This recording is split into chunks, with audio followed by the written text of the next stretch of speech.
Hello mga ka-mystery eclipse natin dyan. Magandang araw po sa inyong lahat. Maayong adlaw sa tanan. Ayon. So, ang ating topic ngayon guys ay about naman sa puwersa ng mga ibon at paru-paro. So, puwersa nila to guys. Ito ay aking naranasan lang naman. Ulitin ko lang po sa mga bagong makapanood ng aking video. Hindi po ako manghuhula. At hindi pa ako gumagawa ng kwento. Ang aking ma-share sa inyo ay tungkol ito sa aking naranasan. So, eto na yan guys. Nung time na yon is papunta ako sa school ng anak ko. Ako yung tagahatid sa kanya sa umaga, papunta sa school niya. So, nagbabike lang ako niyan. Medyo malayo pa kami doon sa school na yon. Sa bandang kalagitnaan, doon na nagsisimula na nagparamdam sa akin yung paru-paro. Bigla-bigla na lang siyang dumadaan sa sa harapan ko. So siguro may mga 3 beses na yun na dumadaan siya sa harapan ko sa magkaibang lugar na nadaanan ko na. Tapos medyo nagtaka lang ako.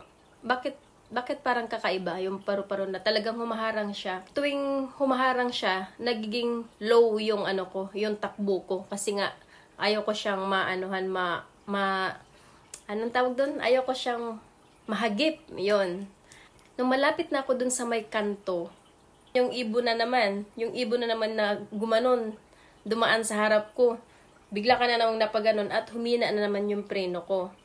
Nung andun na talaga ako sa pinaka-cruising na yon, na hindi mo makikita kung may sasakyan ba na papasok dahil nakaharang yung building. Yung pagganon ko na sana, bigla na naman gumanon yung bigla na naman humarang sa harapan ko yung paru-paro na hindi talaga siya umalis. Huminto talaga siya dito sa harapan ko mismo.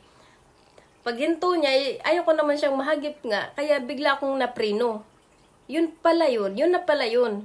Kaya pala na hindi siya umalis doon sa harapan ko at bigla akong napapreno dahil pala palabas yung pajero na sasakyan, pag ganun siya.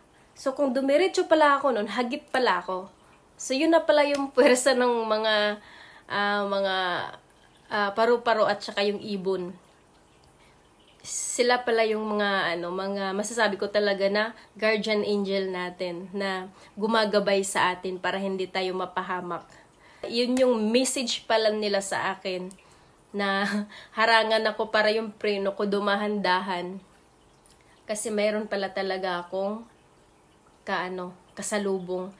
Kasi madalas ako doon sa sa lugar na yon na ini-expect ko lagi na wala akong kasalubong. Kasi maraming beses na rin ako dumidiretso doon. Kasi nga bibihira lang ang sasakyan na dumadaan doon.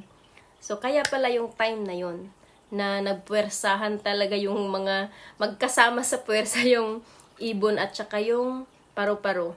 Yung ibon 2 beses, yung paru-paro 3 beses, pang-4 talaga yung huminto talaga siya sa harapan ko, hindi talaga siya umalis.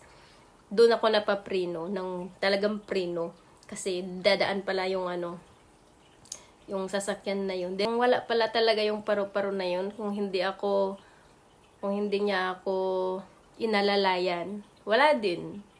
Hagip talaga ako kasi malakas din yung takbo nun eh. Yon, so, yun na yung aking experience about sa ibon at sa mga paru-paro na talagang certified guardian angel natin sila. Mga guardians, mga gabay na andyan lang sila para alalayan tayo. So, wag natin silang baliwalain guys. Ayun, yun yung aking ma-share sa inyo. And sana napulutan nyo ng idea. And have a blessed day everyone. At huwag tayong makalimut tumawa. Smile lang tayo kahit gaano pa kabigat ang ating mga dinadalang problema sa buhay. So yun lang. Don't forget to subscribe my channel. Thank you.